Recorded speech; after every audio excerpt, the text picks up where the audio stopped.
नमस्कार मित्रांनो, मी advocate Kailas Naik, admin court कचेरी सोशल मीडिया प्लॅटफॉर्म। आज आपण एका नवीन विषयावर बोलणार आहोत। आपल्यापैकी बरेच मान्यवर हे साहित्यिक असतील, ते कवी असतील आणि कवी म्हटलं की तो वेगवेगळ्या प्रकारच्या कविता लिहित असतो।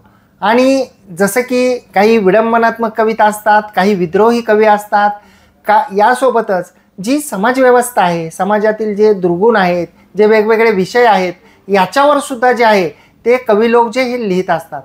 सरकार आणि सरकारची धोरणं त्याबद्दल सुद्धा टीका टिप्पणी करत असतात आणि सरकारबद्दल बोलत असताना बऱ्याच वेळा सरकारच्या विरोधात बोललं असं म्हणून गुन्हेसुद्धा दाखल होतात।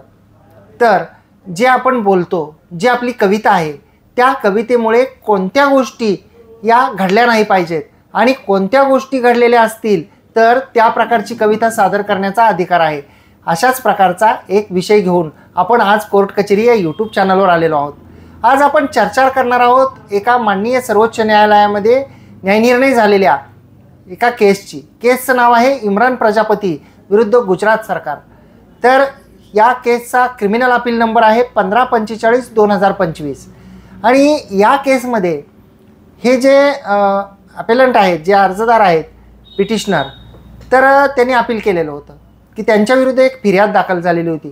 त्यांनी एका सार्वजनिक कार्यक्रमामध्ये कवितेचं सादरीकरण केलं आणि त्या कवितेच्या सादरीकरणामध्ये त्यांनी सरकारवर टीका केलेली होती आणि एका सार्वजनिक कार्यक्रमामध्ये सरकारवर टीका केली, सरकारची आलोचना केली, म्हणजे सरकारवर टीका टिप्पणी केली आणि त्यामुळं समाजामध्ये द्वेष निर्माण होईल, समाजामध्ये हिंसा होण्याची शक्यता आहे। या अनुषंगानं त्यांच्या त्या कवितेमुळे, त्यांच्या त्या कृत्यामुळं, सार्वजनिकरित्या कविता सादर करण्यामुळं, म्हणून त्यांच्या विरुद्ध कलम 124A आणि 153A तर त्याप्रमाणे जो आहे तो गुन्हा दाखल झालेला होता। तो गुन्हा जो आहे तो समुदायामध्ये वैमनस्य पसरवणं, देशद्रोह वगैरे सारखे गुन्हे होते। तर अशा प्रकारे एखाद्या कवीने सार्वजनिक कार्यक्रमामध्ये सरकारवर टीका टिप्पणी केलेली असेल तर तो या कलमाखाली गुन्हा होतो का? 124A आणि 153A।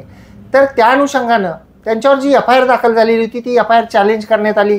ती जेव्हा माननीय सर्वोच्च न्यायालयामध्ये केस पोचली तेव्हा माननीय सर्वोच्च न्यायालयाने त्या केसमध्ये काही निष्कर्ष नोंदवलेले आहेत। माननीय सर्वोच्च न्यायालयाने असं म्हटलेलं आहे की एखाद्या कवीने कविता सादर केली आणि त्या कवितेमुळे जर दोन समाजामध्ये वैमनस्य वाढत नसेल, द्वेष निर्माण होत नसेल, काही हिंसाचाराच्या घटना घडणार नसतील तर या कलमाखाली जे आहे तो गुन्हा होऊ शकत नाही।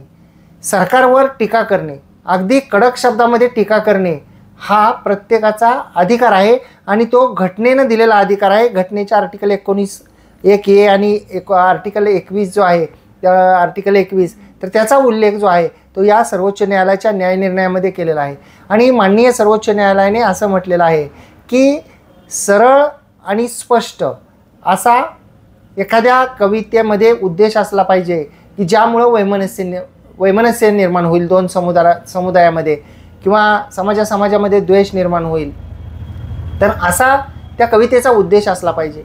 सरकारवर टीका टिप्पणी केली किंवा आपलं मत प्रदर्शित केलं किंवा एखादी गोष्ट आपल्याला पटली नाही म्हणून त्या गोष्टीबद्दल जर आपण आपलं मत व्यक्त केलं तर ते अभिव्यक्ती स्वातंत्र्य आहे, ते घटनेने दिलेलं आहे। असा जो आहे हा न्यायनिर्णय जो आहे तो माननीय सर्वोच्च न्यायालयाने दिलेला आहे। आणि माननीय सर्वोच्च न्यायालयाने असं म्हटलेलं आहे की जे पिटिशनर होते तर त्यांनी जी सार्वजनिकरित्या कविता सादर केली तर त्या कवितेमध्ये कोणत्याही प्रकारे हिंसेला उत्तेजन दिल्याचं दिसून येत नाही आणि समाजामध्ये द्वेष पसरवण्याचं जे आहे तो हेतू जो आहे तो त्याच्यामधून दिसून येत नाही। त्याच्यामध्ये सरकारवर जे आहे ते कडक टीका जी आहे ती केलेली आहे आणि टीका करण्याचा, अगदी कडक शब्दामध्ये टीका करण्याचा सुद्धा प्रत्येक नागरिकाला घटनेने दिलेला हक्क आहे। तर असं म्हणून ही जी केस आहे, जो FIR होता तो रद्द केलेला आहे। या केसमध्ये केसचं नाव इम्रान प्रजापती विरुद्ध गुजरात राज्य क्रिमिनल अपील नंबर 1545/2025।